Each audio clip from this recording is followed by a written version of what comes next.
আজ আমি একদম সিম্পলভাবে চকলেট কেক বানিয়ে দেখাচ্ছি। যাদের চকলেট ফ্লেভারের কেক খেতে ভালো লাগে, বিশেষ করে বাচ্চারা তো ভীষণ পছন্দ করবে। আমার তো বাচ্চাদের বায়না মেটাতে প্রায়ই বাড়িতে বানাতে হয়, তাই কেক তৈরির অভিজ্ঞতা থেকেই বলছি, এভাবে বানিয়ে দেখুন, দারুণ হবে। একদম দোকানের মতো নরম তুলতুলে স্পঞ্জি কেক বানাতে পারবেন, আর টেস্টেও হবে সেরা, খেয়ে সবারই খুব ভালো লাগবে। দেখুন, কেক তৈরির জন্য আমি মিক্সিং জারের মধ্যে 3খানা ডিম ভেঙে দিলাম, আর দিয়েছি হাফ কাপ মতো চিনি, আর টেবিল চামচের 2 চামচ মতো সাদা তেল দিয়ে দিলাম। এখানে সাদা তেলের পরিবর্তে গলানো বাটারও ব্যবহার করা যাবে। এবারে সব কিছু একসঙ্গে হালকা হালকা করে কয়েকবার ঘুরিয়ে নিয়েছি, আর মিশ্রণটা দেখুন একদম ফেনার মতো তৈরি হয়েছে। এটা মিক্সিং জারে রেডি করলে খুব তাড়াতাড়ি হয়ে যায়, অনেকক্ষণ ধরে ফেটানোর প্রয়োজন হয় না, অল্প সময়ের মধ্যেই একদম ফমের মতো তৈরি হয়ে যাবে। আর এদিকে যে পাত্রে আমি কেকটা সেট করব, সেই পাত্রটা আগেই রেডি করে রাখবো, তাহলে সুবিধা হবে। পাত্রের গায়ে সামান্য একটু সাদা তেল ব্রাশ দিয়ে লাগিয়ে দিলাম। তারপর পাত্রটার তলা মেপে একটা কাগজ কেটে বসিয়ে দিলাম। সাইড দিয়েও কাগজ লাগিয়ে দেবো, যেন কেক তৈরি হবার পর খুব সহজেই উঠে আসে।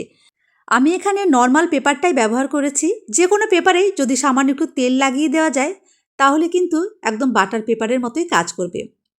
তো দেখুন, আমি কেক তৈরির পাত্রটা রেডি করে সাইডে রেখে দিলাম। এদিকে যে মিশ্রণ আমি মিক্সিং জারে রেডি করেছি, তার মধ্যে দিয়ে দিলাম হাফ কাপ তরল দুধ। এই দুধ আমি আগে থেকে জাল করে নর্মাল তাপমাত্রায় রেখেছিলাম। সামান্য একটু ভ্যানিলা এসেন্স দিয়ে খুব ভালো করে মিশিয়ে নেব। এবারে এর মধ্যে আমি ময়দা দিচ্ছি। একটা ছাকনায় ছেঁকে ময়দা দেব, তাহলে ময়দার মধ্যে যদি কোনো রকম দলা থাকে সেটা বেরিয়ে আসবে। তো এখানে আমি 1.5 কাপ ময়দা দিলাম, আর চা চামচের 1 চামচ দিচ্ছি বেকিং পাউডার, চা চামচের হাফ চামচ দিলাম বেকিং সোডা। টেস্টের ব্যালেন্সের জন্য যদি সামান্য একটু লবণ এখানে আপনারা দিতে চান, তাহলে কিন্তু দেওয়া যাবে। ময়দা যদি একটু ছেঁকে দেওয়া যায়, তাহলে ব্যাটার একদম স্মুথ তৈরি হবে। ময়দা ছেঁকে নেবার পর একই দিকে ঘুরিয়ে ঘুরিয়ে সব কিছু খুব ভালো করে মিশিয়ে নেব। যদি মেশাতে মেশাতে আপনাদের ব্যাটারের ঘনত্বটা পাতলা মনে হয়, তাহলে আরও একটু ময়দা এখানে যোগ করা যাবে। তো আমি কিন্তু আর ময়দা দেইনি।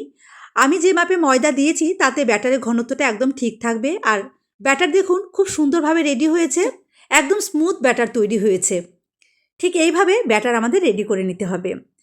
হাতের কাছে যদি টুটি ফুটি থাকে, তাহলে একটুখানি দেওয়া যেতেই পারে। আমার কাছে টুটি ফুটি ছিল, তাই 1 মুঠি মতো টুটি ফুটি দিয়ে মিশিয়ে দিচ্ছি। তবে এটা কিন্তু স্কিপ করা যাবে, না দিলেও হবে। এগুলো সবই নিজেদের পছন্দের উপর, চাইলে কিছুটা ড্রাই ফ্রুট কুচিয়েও এর সাথে মিশিয়ে দেওয়া যেতে পারে। আমি এখন দিয়ে দেব কোকো পাউডার। মোটামুটি হাফ কাপের মতো কোকো পাউডার দিয়ে মিশিয়ে দিচ্ছি। আর যদি কোকো পাউডার না দিতে চান, সেক্ষেত্রে এখানে কিন্তু অপশনাল হিসাবে কফি পাউডারও দেওয়া যেতে পারে। যদি কফি পাউডার দিয়ে বানাতে চান, সেক্ষেত্রে এতটা কিন্তু দেওয়া যাবে না, মানে চা কাপের 4 ভাগের 1 ভাগ দিতে হবে। দেখুন, আমি কোকো পাউডার দিয়ে সব কিছু একসঙ্গে আবারও খুব ভালো করে মিশিয়ে নিয়েছি। মিশ্রণটা আমাদের একদম রেডি। কেক তৈরির জন্য ব্যাটার রেডি হয়ে গেছে।